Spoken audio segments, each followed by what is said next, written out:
If someone were to ask you what news outlet for the past 20 years has been the most influential in the shaping of political culture, what would you say? CNN? Fox News? You would be wrong. The answer to that question is unquestionably the Drudge Report. The Drudge Report is a conservative news aggregation website run by Matt Drudge. It consists mainly of links to news stories from other outlets about politics, entertainment, and current events. It was the Drudge Report which was the first news source to break the Monica Lewinsky scandal to the public after Newsweek decided to hold the story. More recently, it was the Drudge Report's widespread, mostly positive 2016 coverage of then Republican presidential nominee Donald Trump, which undoubtedly led to his rise to the most powerful position in the world. According to Quantcast, which is a leader in ad publisher branding, artificial intelligence analytics, in 2012 the site had more than 3 million page visits per day.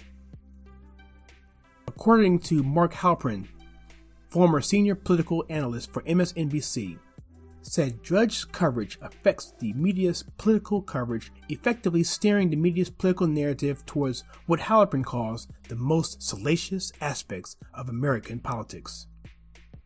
In The Way to Win, a book written by Halperin and John Harris, Drudge is called the Walter Cronkite of his era. Democrat Party strategist Chris Lehane says phones start ringing whenever Drudge breaks a story, and Mark McKinnon, a former media advisor to George W. Bush, said he checked the site 30 to 40 times per day. Revenue for Drudge, estimated in 2019 to be as high as $30 million per day, is driven by advertising that was managed for 20 years by Intermarkets Incorporated. But without any apparent reasoning, viewership of the Drudge Report has been reported by Alexa Internet, Amazon's web traffic analytic company, as dropping markedly since October 2019 from a ranking of 610 in global internet engagement to 772 and rapidly declining in November 2019. All of this has a lot of people asking, what's going on with Drudge? If you talk to conservatives these days who have been following Drudge recently, you hear the site has gone anti-Trump, orange man bad. Even Rasmussen Reports, the acclaimed and reputable polling organization, threw shade on Drudge on Twitter, even suggesting that the site has been sold. In this editorial, we will cover the recent Paula Poyard's article in PJ Media in which she attempts to tackle this very topic. We're going to discuss the possibility that conservative founder Matt Drudge is no longer calling the shots. We will look at the growing conservative outrage with the change of narrative from a conservative blogging juggernaut to a leftist-leaning shadow of itself. We're going to look at the launch of the new Bongino Report, a direct competitor aggregator site from Fox News analyst Dan Bongino. Will this take over the conservative blogging crown from the 25-year-old behemoth? Or will it be another? Or perhaps Matt Drudge himself is simply laying in wait, playing possum, stalling for the right time to shock the world again. Lastly, we discuss what may be on the horizon for the Drudge Report and where its future may lie.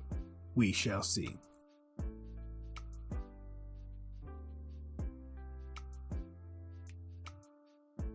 The enormity of the fuss seemed to have begun in the end of November when the Bongino Report, touted as the Trump-friendly alternative to Drudge, launched. Bongino taunted Drudge with a pair of tweets. Rasmussen touted Bongino's announcement by retweeting it. This post has since been deleted. Then on Saturday, Citizen Free Press, another conservative news aggregator, announced on Twitter that they are the new Drudge Report. Rasmussen responded with a bombshell worthy of a great big Drudge siren. Quote, "We don't think Matt is there anymore, CFP. Word is he sold, just waiting for confirmation. Now that will be a story." End quote. But it did not stop there. Rasmussen kept firing away shots at Drudge that kept coming throughout the weekend. This being said, Rasmussen would occasionally praise Drudge for going the extra mile to promote polls that surveyed likely voters to please. "We miss you, Matt. The whole Rasmutin feed reads like a jilted lover weeping over unrequited love, or weeping over lost Drudge links and the page views they bring. It is important to understand that the traffic a link from Drudge can generate for a website can make their week or their month, and for smaller blog sites, even their year. Rasmutin seemed to take a step back later on Sunday night by suggesting that the site had been sold. Instead, they doubled down on the notion that Matt Drudge is no longer running the site. We have no special knowledge of why the Drudge Report has changed so noticeably, but it has. Today we published 3 short backstory tweets highlighting why we believe Mr. Drudge is no longer managing the site. See our timeline for all 3. So what's going on? As we touched on earlier, anyone who's been following Drudge for the past 25 years has noticed an editorial shift at the site over the last year or so. Drudge has regularly been hammering Trump. Their focus on negative news about the Trump administration, especially as it relates to the Mueller report and impeachment proceedings. Moreover, they increasingly link to mainstream media liberal-leaning outlets. For 2 decades, the Drudge Report has been the bastion of conservative media. Only talk show phenom Rush Limbaugh could think about laying a claim to that title, and he himself quotes Drudge on nearly every broadcast. As Paula states, conservatism is right, true, correct, and need never apologize. Wishy-washy tweeters need not apply. The truth is, Drudge has gone rogue, and not in the Sarah Palin diss the GOP establishment maverick kind of way. The fact that Matt Drudge is only using liberal sites for his news links is very disconcerting to the conservative community. With the president having over 90% approval with Republicans, one can see why this is a serious issue. the good news is that there are candidates. The bad news, however, is that the pickings are slim, as alternative, conservative aggregator sites with their less accurate algorithms tend to mill around the mainstream media, bringing in their leftist content. Paula makes it clear that Drudge is not a conservative site. She goes on to say, he sold out to the cliques back around the time Messiah Obama was inaugurated. He's rooting on Mueller and praying for an economic downturn, at least according to the items he links. Drudge, conservative, sold out, really? Phoning it in, misspellings, weird emphasis on Las Vegas news. Does he live there? I try not to check it, but it's informative to see what narratives are really being promoted to the mainstream. Drudge has been a far-left liberal site for the last year, if not longer. And sadly, Liberty Daily is the only conservative game in town for aggregators that even PJ Media cannot completely be trusted. While it is fair to say that Trump supporters by and large don't have a lot of tolerance for criticism of the president, their complaints about Drudge are not unfounded. Drudge has for more than a decade driven the media narrative on the right. What Drudge talks about, Rush talks about, and Hannity, and Levin, and Bongino, and everyone else in the right-leaning media. While to the untrained eye, it may seem to be a scattershot of links plastered on a plain black and white page, the placement of the links and the framing of headlines reveal a sophisticated editorial point of view. It is not like Drudge does not cover positive news about Trump. This snapshot of the site on January 15th is just one of many examples I found on the Wayback Machine. But Drudge has been especially keen in recent months to link stories from left-wing MSM outlets that reflect poorly on President Trump in favor of... Well, now that's the million-dollar question, isn't it?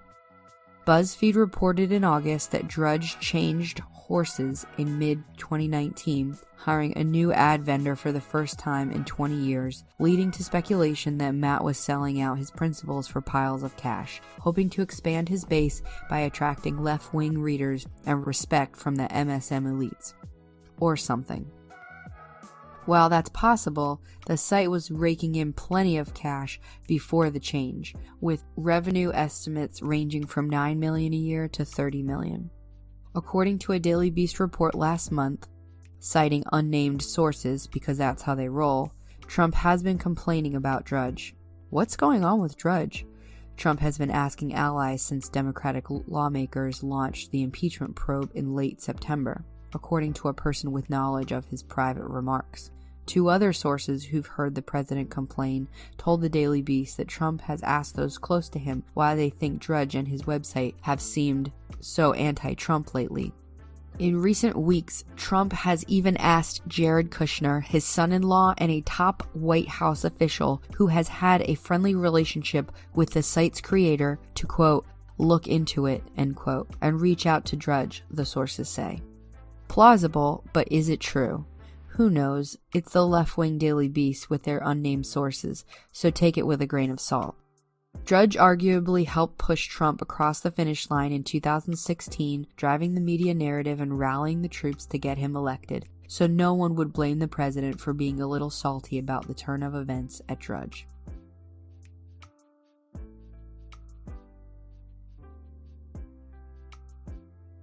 While Drudge may very well have made a turn to the left, or is holding some grudge against Trump, it's just as likely that Matt is doing what he does best, playing the provocateur and stirring the pot. He's always struck me as someone who, rather than being a hardened ideologue, enjoys the chaos of volatility of the political process and the power that comes with driving the news cycle. It would not surprise me one bit if he were to turn back to Trump in the lead up to the 2020 election for the lulz, as the kids say. If that's the case, he may have overplayed his hand this time. He may not be able to earn back the trust of Trump supporters who feel betrayed that Drudge appears to have joined the resistance now. The very readers who made him a wealthy man are now turning to other aggregators for their news. While it's doubtful any of those sites will be able to have anywhere near the success and influence the Drudge Report has enjoyed, lost readers mean lost revenue, and breaking trust with your faithful readers, even if it's just for kicks and giggles, can backfire big time. We shall see. What do you think? Has Matt Drudge sold out, or worse yet, turned to the dark side? Or is he simply trolling us all to go full MAGA in 2020? Please let us know your thoughts in the comments below.